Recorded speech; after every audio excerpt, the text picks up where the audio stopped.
Hello everyone, I hope everyone is well. In this video I am going to show how I make a little starship for my games of FTL.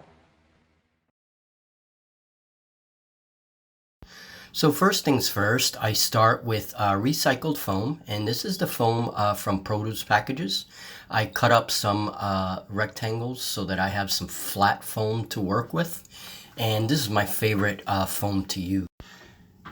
Next, I draw the hull of my ship, and this is a profile view.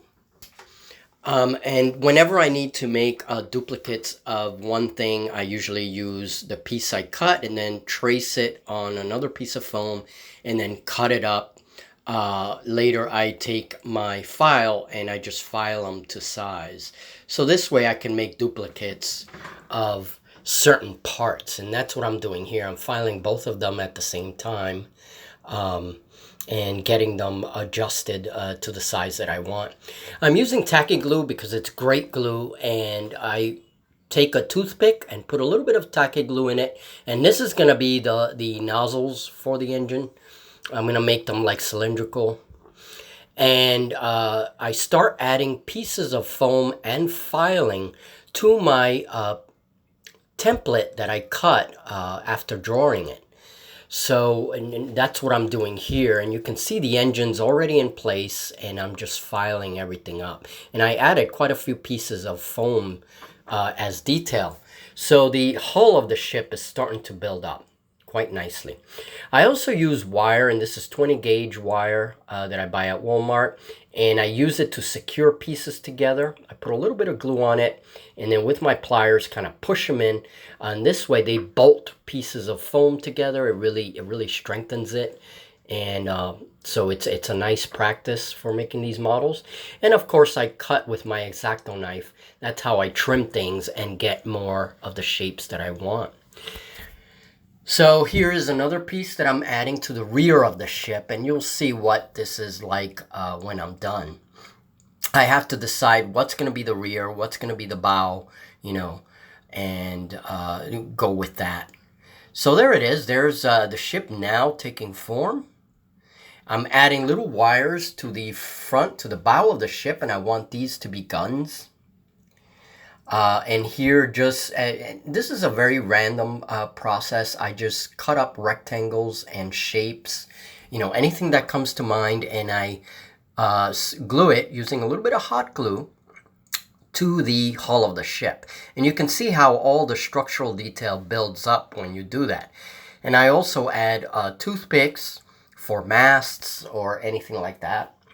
And I try to keep them short. There's also some of those wooden beads that you use for those bead necklaces, and I add a couple just to change the shapes a little bit. Here I'm making a base, and I use the plastic dividers from one of those containers with the dividers, and I use the dividers as the base. I use some contact cement and a toothpick, and there is my flight stand for the ship. Okay, so it's about an hour's worth of work, so not too bad. And it's mostly just adding shapes and everything else. So this is the most important part of these kind of modeling, is that I score in all the details with a pencil. And again, I'm just doing shapes, different random shapes all over the foam. And so once all of my detail is in place, I then take some polyurethane, but I could use Mod Podge or even watered down glue. But the polyurethane dries fast and it gives good results on the foam. So I just make sure I coat everything with polyurethane and let everything dry up before I paint. Make sure it goes into all the details. So then I give it a good coat of red paint for this specific craft, and then with some Citadel ink, I actually give it a wash of crimson and let everything dry. Make sure it gets into all those details that I scored, because that's what's really makes the detail of the ship. And this is a heavy ship.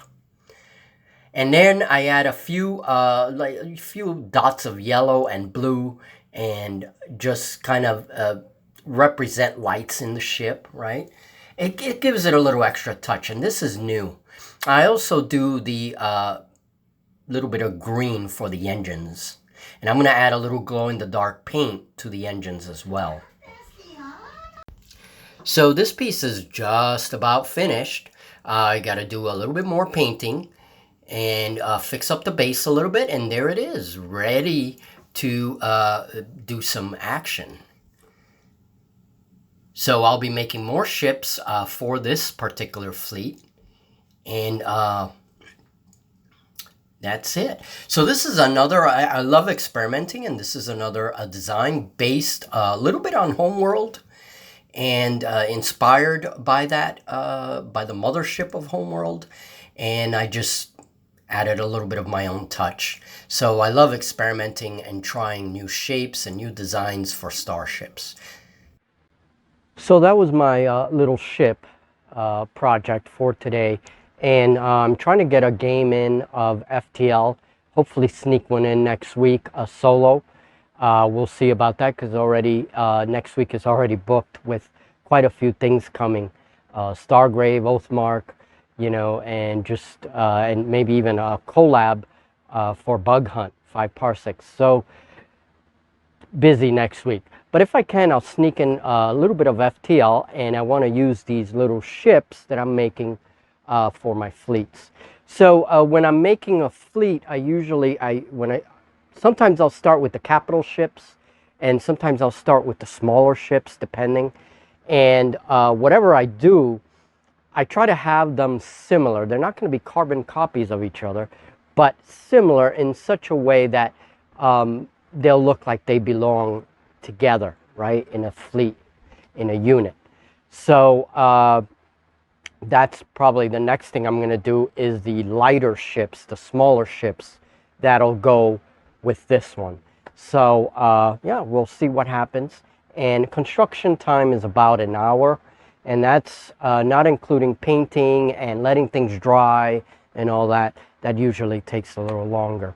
So thank you very much, and this is making ships and vehicles out of recycled styrofoam.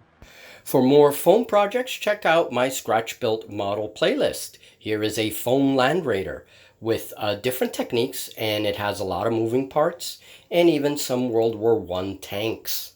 All of these models are made from recycled foam.